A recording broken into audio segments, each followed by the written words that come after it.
Hey, it's Monday and I'm MIDJA. And recently I received some feedback from a corporate client of mine on a workshop that I run for lawyers. And the client said to me, I think MIDJA, you're trying to fit too much into the workshop.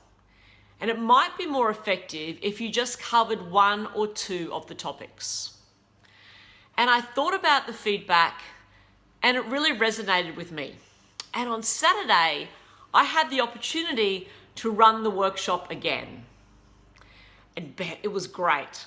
I felt so much better about the workshop and I think the participants got so much more out of it. And it reminded me of the power of receiving feedback. And as leaders, we want to grow and we want to develop and we want to get better. And of course, our own self-perception and our self-awareness is really important. But it's also important to listen to the perception and the views of others, from our clients, from our colleagues, and from the people that we lead. And I believe in order for us to get effective feedback that we can do something with, we need to make sure we do 4 things.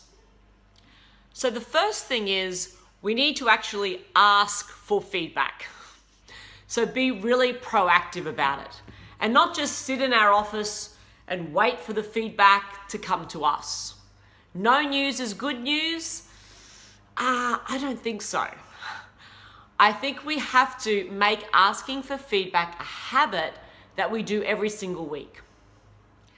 And then secondly, we have to be specific about the feedback that we're asking for. So asking our people, how do you think I'm going in the role? Or at the end of a one-to-one that you have each week with your team member, so is there any feedback for me? I don't think it's good enough. And I think it's actually playing it safe. Being specific about the feedback you ask for makes it safe for people to be honest and to give you feedback you can actually do something with. So something, for example, like in our weekly meeting, I'm feeling as though I'm dominating the discussion and I'm talking too much. And I want those meetings to be more collaborative. So after the meeting this week, I'd love for you to give me some feedback on how I went with this and to give me some feedback on whether you think that everyone got a chance to contribute. Specific feedback. Now, the third thing is you actually then have to listen to the feedback and not get all caught up in your bedtime story. Blame, excuses, and denials. Your bedtime story. And I know for me, I can find this tough.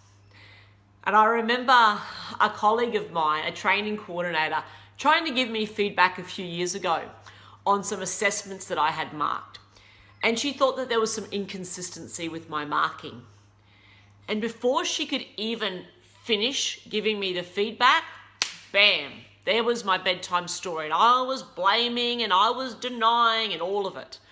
And she actually kind of backed away from me and then she apologized. Sorry, Midge. She actually apologized for giving me honest feedback. And a few hours later, it kind of sunk in about what I had done and I went and apologized to her. So when someone takes the time to give us feedback, it is a gift. And we need to listen, even though sometimes it may be feedback we don't actually want to hear. And fourthly, the fourth thing is then we have to acknowledge the feedback and we have to thank the other person for it.